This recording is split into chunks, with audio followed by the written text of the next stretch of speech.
is a 54-yard attempt. Hold your breath.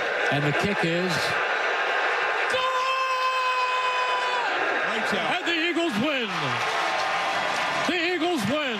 And they are 4-0 by the skin of their teeth. How about it? 4-0 feels good on this Victory Monday. Welcome into Birds Huddle, powered by PointsBet, a Fanatics experience alongside Barrett Brooks. I'm Danny Palmels, and how about it, Barrett? It took overtime, but the bottom line, B, is the Eagles are still undefeated. Bro, we can't do it like that, though. I don't like winning like that. I love winning, but I don't like winning like that. I mean, my stomach was rumbling. I had butterflies all on my stomach. I didn't feel good. Couldn't sleep last night, all because they want to play around and not win the way we're supposed to. Come on, man. Let's just go out there and start burying teams like we're supposed to bury teams. This week coming up, it's going to be tough on us. They got a pretty good quarterback back there. But my expectations are that they're going to play at a high level. They better play at a high level because I can't take two more of that. The Rams are the team coming up. Sam Howell looking like Mark Rippon out there a little bit. Yeah, well, where did he come from? You know what I'm saying? Where did they get Sam Howell? You ain't never played that like that in your life, and you want to play like it against us. That's one thing I'm going to say. We're going to get everybody's best. Everybody's best because of that. Let's move on, and the Birds are moving on to 4-0 behind a passing attack that seemed to get back on track. I think that builds character. I think that builds a tighter team. I think that builds, trust with, the defense comes out, they make a stop, the offense goes out and drives the ball into a position to score, and the special teams converts to make a play. Those are all team-building things. Trust me, I don't want. That's not good for me when we have to win in overtime. There's a lot of anxiety going into all that, but it is good when you're able to win different ways. We don't want to play our best football right now in October. These are moments that we're learning from. These are experiences that we're learning from. There was a game in overtime that, if it happens again, nobody will blink because we're put in these tough situations. Jokingly thought to myself, I guess we want to play a little longer tonight, but I think a win like this does so much for the spirit of a team, because winning is not easy. Hey, that brings us to our three-point stance. We'll start with stance number one, Barrett. Jalen Hurts looked like an MVP candidate suddenly. 25 of 37, 319 yards and a pair of touchdowns after some subpar weeks 1 through 3. He's now won 21 of his last 22 regular season starts. Pretty impressive. And I love what both of the players were saying. Jalen Hurts understands that, when you got metal in the furnace and it's smoldering, you're burning out all the impurities that you need to burn out. And that's what's going on right now. This team is burning out all the impurities and understanding that we don't need Jalen Hurts playing at the top of his level right now. We need Jalen Hurts playing sufficiently and leading this team, and that's exactly what he's doing. He's went out there and he's making the right decisions, and that's the biggest thing. He's going out there and executing the offense the way it's supposed to be executed. He's making sure that he's taking care of himself. He's staying healthy. He's not taking unnecessary hits. Last year, he took too many unnecessary hits, and I think now he understands the best ability is availability. He has to be out on the field to lead his team. Those 2 games that we lost when he wasn't there, it really stuck out for him and how he played in the during that run to get to the Super Bowl.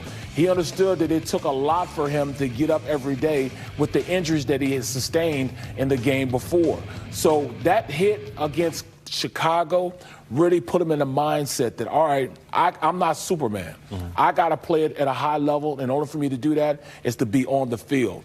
The games we lost, those 2 games we lost, we should have wrapped it up, and he didn't have to play in the postseason until we got to the postseason. Mm-hmm. It's one of those things where he understands the main thing, and that's winning. But he doesn't need to go out there and take those type of hits. But I love the way he still runs his RPOs. I love the way he runs his read options. I love how he went to his second and third receivers down the field. He understands where his horse is in A.J. Brown. He also understands that he has a weapon in Devontae that you just can't cover. Those are all things that he's going to go to. And, by the way, He went to Olamide Zaccheaus in a crucial situation. He had dropped the pass before, and then all of a sudden it's 2nd and 8, and then 3rd and 8, he goes right back to him. They played man before, then turn around, they play zone. Olamide Zaccheaus' eyes stops right in the middle of the field, makes himself available, picks up the first down, and that's the same drive that they threw the long pass to A.J. Brown for the touchdown. Those are all things that he's starting to learn and become a better quarterback because he understands situational football. Speaking of number 11, have yourself a day, A.J. Brown. Your second stance is he needs at least 10 targets a game. Yesterday, they threw his way 13 times. The results we know, 9 catches, 175 yards, and 2 touchdowns, Barrett. I mean, he's almost the unstoppable force. You know, he's running routes, tremendous routes. I mean, I love the way, they thought that they knew that they had to stop the run game. And that's what you're going to get with teams now. Because we run the ball so consistently, we have to now go and throw to the outside. And I'll tell you what, A.J. Brown is playing at an all-star level. The way he's running his comebacks, slants, dig routes, and even double moves, he's becoming a force. So he's making it so we're going to be able to run the ball against this Rams team because they're going to have to sneak that safety over to his side. They can no longer put that safety inside the box. The Commanders knew that they wanted to stop the run. So what did they do? They put one-on-one with one of the best receivers, A.J. Brown, up against rookie Emmanuel Forbes. And he ate them alive. Barbecue chicken. Ate them alive, but they needed to do something to stop the run, and that's how this team will make you wrong all the time. A.J. is too good to put on the outside one-on-one, even against a veteran guy. But they used a rookie. Yeah, that's your first-round draft choice. But he's nothing like the beast we have at A.J. Brown. He can debo cornerbacks. He can run past cornerbacks, his route running, creating separation. He needs at the very least, 10 targets a game, or we'll have a conversation with the coach about that. All right, your third stance, Barrett. The Eagles' pass defense still has major problems. Sam Howell carved them up to the tune of 290 passing yards and 31 points after 9 sacks and 4 picks the week before. Where the heck did Sam Howell come from? Yeah. And it wasn't like, we weren't putting pressure on him. We were putting pressure on him. The D-line, they were there. They just weren't closing the deal. They were a step away from making a sack and try to make him make mistakes. But Sam Howell played his butt off, man. I can't hate on him. And that's why I didn't have a problem with how they were rushing him. They blitzed him. He was standing in the face of the blitz, delivering the ball. Our defense is at this point, we got some major holes in the secondary.